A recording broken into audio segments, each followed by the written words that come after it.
तो नमस्कार दोस्तों, मैं हूँ डॉक्टर शिल्पी चौहान और स्वागत करती हूँ आपका अपने चैनल अवेयरनेस विद सक्षम पर। और आज हम चर्चा करने वाले हैं मेंस्ट्रुएशन पर। और जैसा कि जानते हैं, यह टॉपिक एक ऐसा टॉपिक है जिस पर बहुत ज़्यादा आजकल खुलकर चर्चा तो होती है, लेकिन फिर भी कुछ ऐसी हमारी छात्राएं हैं या कुछ महिलाएं हैं जो अभी भी इस विषय पर बात करने में शर्म आती है या झिझक महसूस करते हैं, या कुछ क्वेरी ऐसी होती हैं कि वो कहीं पूछती भी हैं तो उनकी क्वेरी क्लियर नहीं हो पाती हैं। तो आज हम इसी चर्चा पे अपनी शो को आगे बढ़ाएंगे। और आज हमारे साथ हमारी मेहमान हैं डॉक्टर मंजली शर्मा जी। मैम, आपका बहुत बहुत स्वागत है हमारे चैनल पर।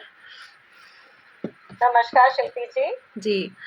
सो मंजली जी, आप अध्यापक सहायक हैं डिपार्टमेंट ऑफ होम साइंस से Shrimati JP Shroff art college Valsad में अभी आप कार्यरत हैं। और जैसे कि आप हमारे दर्शक देख पा रहे हैं कि अभी आप हमारे साथ में लगातार जुड़ी हुई हैं। और इससे पहले भी आपने हमारे साथ एक प्लास्टिक पर अवेयरनेस वीडियो हमारे बनाई थी।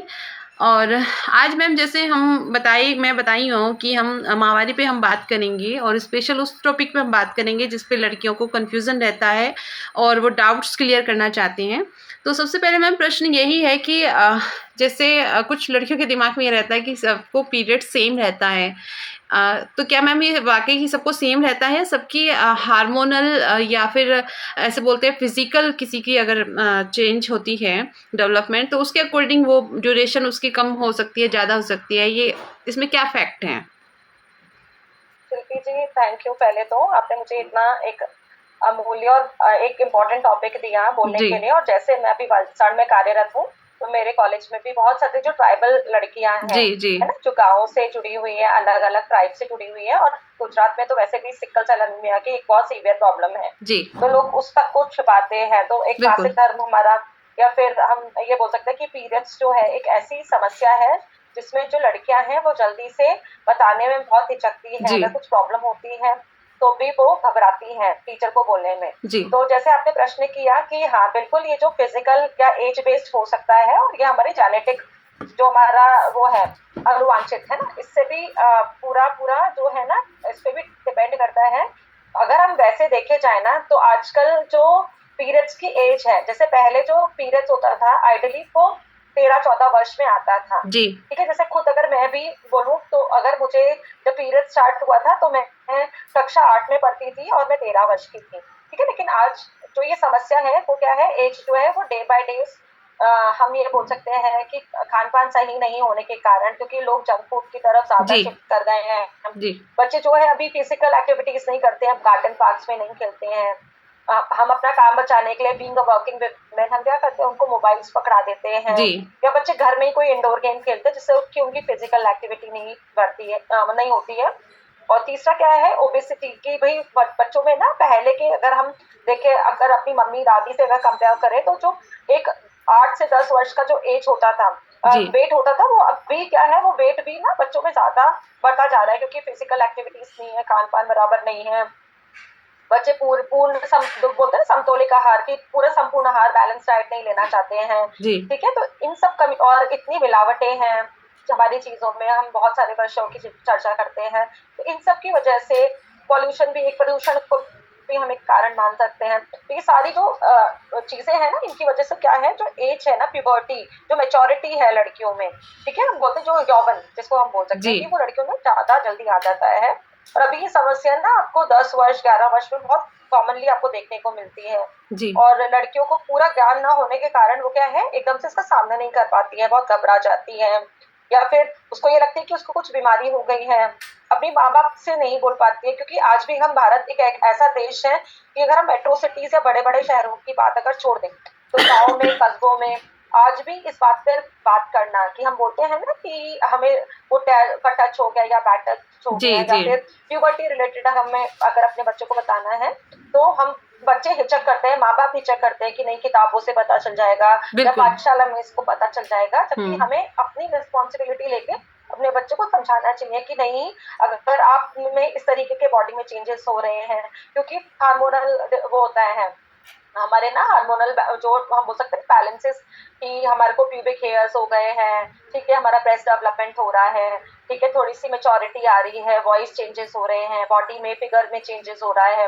Due to period. सो ये सारी चीजें हमें खुद भी देखनी चाहिए, ऑब्जर्व करनी चाहिए और बच्चों को बहुत प्यार से समझाना चाहिए कि हुँ, नहीं, ये बहुत नॉर्मल है और it is a part of your life, आगे फ्यूचर में आपको हेल्प करेगा और ये आना भी जरूरी है। तो हमें इम्पोर्टेंस तो बिल्कुल बतानी चाहिए। जी। और हर बच्चे में ये अलग अलग हो सकती है, ये पूरी हमारी बेसिकली कि हमारा स्टैंडर्ड ऑफ लिविंग कैसा है, हमारा डाइट कैसा है, इस पर ये डिपेंड करता है। जी। और आमतौर पर इसका जो चक्र होता है वो 28 दिन का होता है, लेकिन लड़कियों में ये 21 से 35 दिन तक वेरी कर सकता है। जी।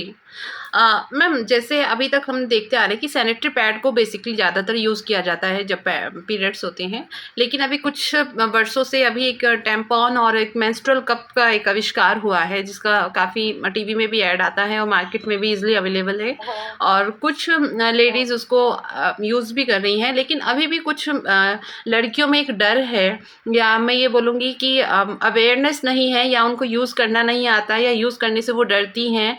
तो मैम ये बताइए, यदि आपको कुछ अनुभव है इसमें, तो दोनों में क्या अंतर है, और ये दोनों में बेस्ट ऑप्शन क्या है, और यदि लड़की कुंवारी है तो क्या उसको ये प्रेफर करना चाहिए, कोई ये इन्फेक्शन से बचाव करेगा या इन्फेक्शन होने के चांसेस हैं, थोड़ा इस पे बताइए मैम।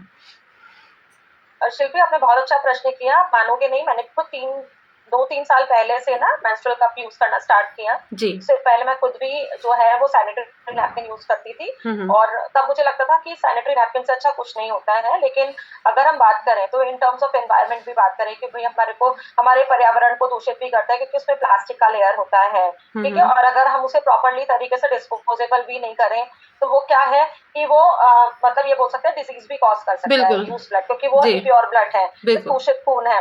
और हम उसको अगर प्रॉपरली नहीं डिस्पोज करते हैं बाहर, अगर वो पड़ा रहता है तो देखने में भी गंदा लगता है और वो कोई डिजीज भी कॉज कर सकता है, बीमारियां भी फैला सकता जी। है ना।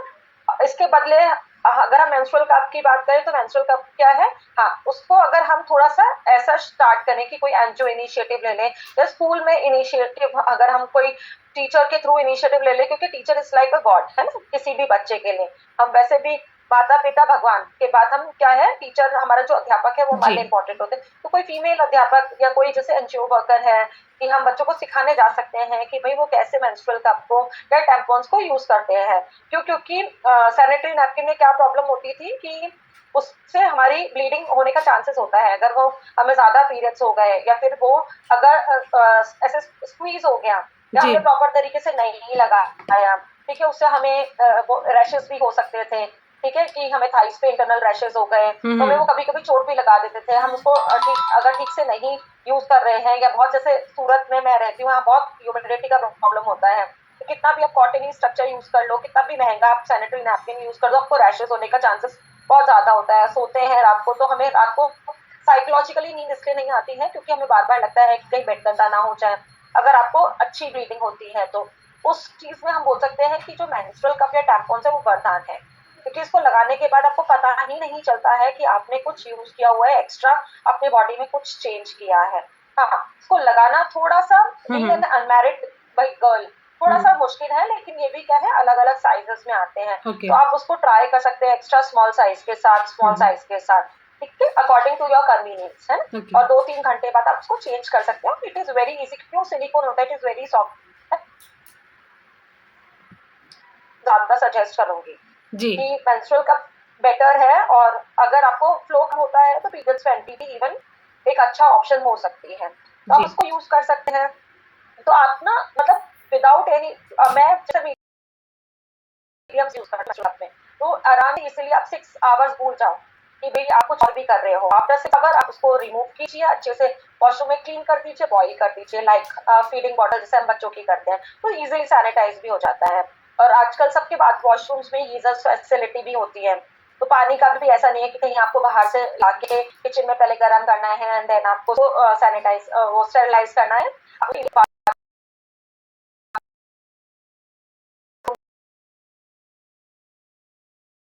में भी स्टैंड है, जी। तो मतलब एक आप प्रकृति को भी नुकसान नहीं कर रहे, और आपने एक बार किया तो मिनिमम, आप, मुझे पर्सनली ऐसा लगता है कि शायद मेरा पीरियड्स में मेरे पीरियड्स फिनिश होता और वो नहीं खराब होगा अगर मैं उसको प्रॉपरली तरीके से यूज करूंगी। तो चीपेस्ट और मनी वाइज भी एक बहुत अच्छा ऑप्शन है, तो आप हर तरीके से अपने आप को उससे मतलब इन्वेंट को भी बचा रहे हो, पैसे भी बचा रहे हो, आपके हाइजीन का भी आप प्रॉपर्ली ध्यान दे रहे हो, तो it is the best option. हाँ, बस ये है कि लिटिल बिट ट्रेनिंग रिक्वायर्ड है कि उसको कैसे यूज किया जाए, उसको कैसे रिमूव किया जाए बॉडी से। जी। आप स्विमिंग, अदर फिजिकल एक्टिविटीज भी कर सकते हैं जो सैनिटरी नैपकिन से पॉसिबल नहीं है। सॉरी, मैं क्या बिल्कुल, बिल्कुल बोल। मैम। इससे संबंधित तो मैम काफ़ी सारी वीडियो अवेलेबल है, लेकिन पर्सनली जब तक कोई अपना अनुभव शेयर नहीं करता है तब तक फेथ जनरेट नहीं हो पाता है। और मुझे लगता है कि इस पे और ज़्यादा हमें नीड है, जैसा कि आपने बताया कि एनजीओ को इनिशिएट लेना चाहिए, और अगर प्रॉपर ट्रेनिंग दी जाए और इसकी प्रोडक्ट की अगर अवेलेबल कराया जाए तो हो सकता है शायद ये एक अलग प्रोजेक्ट हो सकता है काम करने के लिए। इसी से वापस मैं इसी पे चर्चा पे आऊँगी मैम। जैसे पीरियड्स आने से पहले वेजाइनल डिस्चार्ज होता है, जिसको सफ़ेद पानी का आना होता है। जनरली क्या होता है कि उसमें स्मेल भी होती है, इचिंग भी होती है। तो क्या मतलब कुछ ये इस तरीके के लोगों की धारणा है कि पीरियड से पहले आना ये नेचुरल होता है। तो क्या ये नेचुरल ही होता है या इससे कुछ डरने की ज़रूरत है? नहीं नहीं, जनरली एक ना साइन होता है कि हुँ। अब आपको पीरियड्स आएंगे, और एक साल जनरली बॉडी में ना फीमेल की एक साल पहले से जो वजाइनल डिस्चार्ज है वो आना शुरू हो जाता है। हाँ, लेकिन मेरे हिसाब से इसको स्मेली नहीं होना चाहिए। ऑर्डरलेस है, ठीक है, भले थोड़ा थिक है, चिपचिपा है, तो वो चलेगा, लेकिन स्मेली नहीं होना चाहिए। स्मेली मीन्स ये है कि आपको फिर अपनी जो वो है, मतलब हाइजीन को मेंटेन करने की बहुत जरूरत है कि जी। आप जैसे कि वॉशरूम जाए हैं तो you should wash your vagina properly. कि मतलब आपको आपको अपना केयर बेटर तरीके से करना। खाली पानी से उसको पोंछ लीजिए, मतलब धो लीजिए, पोंछ लीजिए। तो क्या है कि वो, क्योंकि यूरिन है वो भी क्या है, एसिडिक इन नेचर है, जी। ठीक है, तो मतलब उसकी वजह से भी, यूरिन की वजह से भी बहुत सारे इन्फेक्शन कॉज हो सकते हैं। पेंटी प्रॉपर्ली चेंज करने से, डेली चेंज करने से भी बहुत सारी प्रॉब्लम्स हो सकती हैं। तो जी। वेजाइनम डिस्चार्ज में मेरे ख्याल से स्मेल नहीं होनी चाहिए, लेकिन हाँ, अगर वो निकल रहा है तो it is a good sign कि भाई आप बड़े होने वाले हो। और इनफैक्ट कल कभी हम इसको रिलेट करते हैं वीकनेस से। जी। अगर वो सपोज मुझे आता है, मेरी उम्र पे आता है, तो इट मीन्स कि मेरी बॉडी में कुछ वीकनेस है, ठीक है, या मे बी आयरन डिफिशियंसी है, या कुछ तो प्रॉब्लम है जिसका मुझे ध्यान देना चाहिए। और इस छोटे छोटे जैसे कि किशमिश भिगो के खाना है, छोटी छोटी चीजें करने से ये ठीक भी हो जाता है। जी। और बेसिकली ये साइन होता है कि अब आपको पीरियड्स आने वाले हैं 10-15 डेज में, 20 डेज में, ऐसा। जी। अ, ये भी वेरी कर सकता है। मैम अभी मैं छोटे-छोटे मिथ्स में आऊँगी। आप शुरू से हम लोगों ने भी अपने घर में सुना है और ना चाहते हुए भी कहीं न कहीं वो हैबिट में है। जैसे कि पीरियड्स होते हैं तो उस दौरान हमें अपने बाल नहीं धोने हैं और ठंडे पानी में नहीं नहाना है, प्रॉपर रेस्ट करना है, और खट्टी चीज़ें जैसे बेसिकली अचार हो गया उसको छूना नहीं है, खाना भी नहीं है, या चावल वग़ैरह को अवॉइड करना होता है। और एक वो सबसे ज़्यादा मेजर ये होता है कि पूजा नहीं करनी है। सो मैम ये हाँ, कुछ इसके साइंटिफिकली अगर रीज़न आपको पता है तो आप प्लीज़ हमारी ऑडियंस के साथ शेयर कीजिए। इसका साइंटिफिक रीजन एक्चुअली जो बड़े बूढ़े बोलते थे ना, उनके पीछे कुछ ना कुछ तो लॉजिक होता था, ठीक है। जी। लेकिन हाँ, ये है कि आप बच्चों को अचार की बरनी नहीं छूने दे रहे हैं, या पूजा नहीं करने दे रहे हैं, या टेम्पल्स में अलाउड करने नहीं, मतलब नहीं जाना अलाउड कर, मतलब अलाउड कर रहे हैं कि भाई नहीं जाना है मंदिर में, तो गलत बात है। क्योंकि हमारा क्या है, देवी प्रधान देश है, तो भगवान के भी बच्चे हुए हैं, तो डेफिनेटली भगवान को भी आते ही होंगे। और इट इज अ जी। Good sign. इवन केरला में, असम में, साउथ में बहुत सारी ऐसी ना रस्में भी होती है, जब लड़की को पीरियड्स आता है तो उन्हें देवी माँ की तरह प्रॉपर हल्दी से नहलाया जाता है। अलग करने का एक जो रीजन होता है ना, कि लड़की को थोड़ा सा अलग रखते हैं या टेम्पल्स में हम अवॉइड करते हैं, बेसिकली हम उनको क्या है, कंफर्ट और आराम देना चाहते हैं। जी। क्यों? क्योंकि बेचारी की बॉडी से ऑलरेडी ब्लीड हो रही है, तो शी इज ऑलरेडी वीक, है ना, जी। तो वो खुद वीक है ना, उसके मसल क्रैम्स हो रहे हैं, ठीक है, उसके बॉडी में बहुत लोग, लड़कियां होती हैं जो जॉब पे भी नहीं जाती हैं। पहले क्या था, सब घर में रहती थी, ठीक है, और हुँ। घर का काम करने से ठीक है, तो मैं 2-3 दिन काम नहीं करना है, आप रेस्ट कीजिए। तो एक वो जो बड़े पूरे बोलते थे, वो इस रीजन में भी बोलते थे कि क्योंकि महिला को ऐसे तो जी। कभी रेस्ट मिलेगा नहीं पूरा महीना, तो एटलीस्ट इस बहाने वो 3 दिन, है ना, 3 डेज वो रेस्ट कर सकती है, जी। ठीक है। तो एक रीजन ये हो सकता है कि मेन बेसिकली हमें खुद को कंफर्ट देने के लिए, ठीक है। और वो जैसे वो बोलते थे कि आप थोड़ा थोड़ा आसन कर सकते हो, भुजंग आसन कर सकते हो, ठीक, आप थोड़े थोड़े आसन कर लो, एक्सरसाइज कर लो, पूरा प्रॉपर रेस्ट करो। हाँ, लेकिन अगर हम इसको एज अ कुरीति ले रहे हैं कि नहीं, कि इसको टच मत करो, मंदिर में मत जाओ, वो एक गलत है, हुँ। ठीक है। और इंडिया में वो बहुत ज्यादा होता था। ठंडे पानी भी इसलिए हम अलाउड नहीं करते थे, ऑलरेडी मसल क्रैम्पिंग हो रही है, ठंडे पानी से नहाएंगे तो हमें वो बढ़ सकती है। तो बिल्कुल। अगर हम ल्यूक वार्म वाटर यूज करेंगे, है ना, तो वो सब चीजें क्या है, वो मेडिकली हमारे लिए थी, ठीक है, and it is for the positive side. अब वही है कि इंडिया में कोई रीति का कुरीति में कब बदल जाती है उसको हम वो नहीं कह सकते हैं, जी, ठीक है, तो हमें उस साइड से नहीं लेना है। वैसे भी भारत तो एक ऐसा देश है जिसमें हम देवी मानते हैं महिला को, ठीक है, तो आप उसको देवी ही मानो। और जैसे कामाख्या देवी का मंदिर है, वो भी कितना कितना फेमस है, लोग कितनी मान्यता है वहाँ की। जी। ऐसा थोड़ी है कि हम उनको देवी को देवी नहीं मानेंगे, ठीक है, सब मानते हैं, बहुत पूजा करते हैं। तो क्योंकि it is a sign of fertility, अगर अगर आपको पीरियड्स नहीं आएंगे बीइंग अ वीमेन, तो आपका मदरहुड पॉसिबल है ही नहीं। तो it is a good sign, तो हम इसको हमेशा पॉजिटिव वे में लेना है और हमें बिल्कुल। रेस्ट कराना है, कंफर्ट देना है। तो इसीलिए हमें क्या करना है, इन कस्टम्स को थोड़ा थोड़ा फॉलो करना है, लेकिन हमें उसको बिल्कुल वैसे नहीं लेना है कि मम्मी बोल रही है कि ये मत करो ये मत करो। हाँ, हाइजीन मेंटेन करो, it is good for your health. बिल्कुल, बिल्कुल मैम। और अभी चर्चा का विषय हमें रोकना होगा मैम, और आगे की चर्चा हम वीडियो के पार्ट 2 में हम आपके साथ में कंटिन्यू करेंगे, और अभी के लिए श्योर मैम श्योर बहुत-बहुत श्योर धन्यवाद। शिल्पी जी, नमस्कार।